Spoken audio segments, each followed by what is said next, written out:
wasiirka amniga gudaha xukuumadda Soomaaliya Maxamed Abuukar Islo Ducaale madaxweyne ku-xigeenka Hirshabelle Cali Guudlaaw Xuseen iyo gudoomiyaha baarlamaanka Cismaan Bare Maxamed saraakiil ka kala tirsan ciidamada Hirshabelle iyo kuwa dawladda dhexe ee Soomaaliya ayaa maanta degmada Jowhar tababar waxay ugu soo xireen 198 askari oo ka mid noqonaysa ciidamada booliska dawlad goboleedka Hirshabelle kuwaas oo tababar muddo 3 bilood ku qaadanayay duleedka magaalada Jowhar ee gobolka Shabeellaha Dhexe waxayna inta munaasabadu ay socotay ciidamada ay soo bandhigeen gaardig ciyaar ay jecleysteen ka soo qaybgalayaasha munaasabada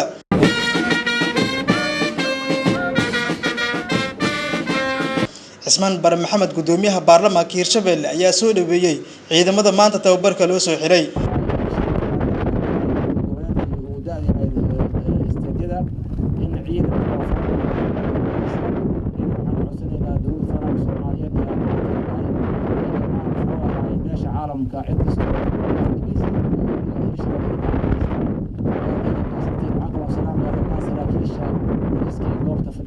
Hirshabelle iyo Hal State idinku waa salaamaya assalaamu alaykum wa rahmatullahi wa barakatuh Maxamed Abuukar Islo Ducaale wasiirka wasaaradda amniga gudaha xukuumadda Soomaaliya ayaa la dardaarmay ciidamada maanta tababarka loogu soo xiray degmada Jowhar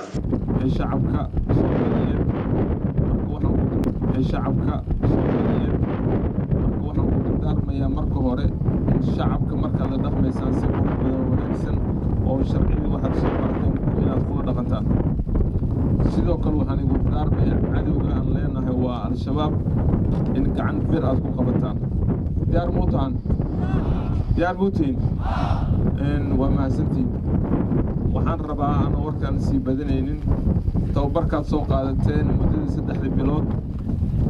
in aad hormuud u tihiin 800 kale oo shirka oo la furi doono tababarka 600 kale waxaa hormuud ah idinka marka waxa idinku dhaqataan ayagana ku dhaqmi doonaan marka waxaan rajeynayaa inaad hormuud madaxweyne ku-xigeenka Hirshabelle Cali Guudlaaw Xuseen ayaa sheegay in ciidamadan ay yihiin ciidamadii ugu horeeyay waxa uu isna la dardaarmay ciidamada maanta tababarka loogu soo xiray duleedka magaalada Jowhar bacda salaam waxaan maanta anaga cadaan nahay dawlad goboleedka Hirshabelle mas'uuliyiinta iyo shacabkaba farxad u ah in maanta loo soo xiro dufcadii ugu horeysay ee booliska dawlad goboleedka Hirshabelle ayaa maanta farxad noo ah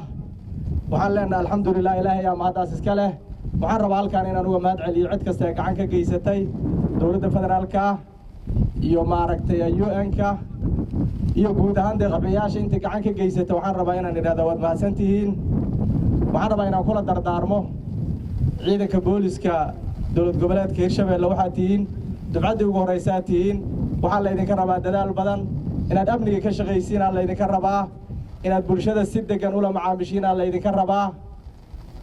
sharciga inaad dhowrtiin la idinka rabaa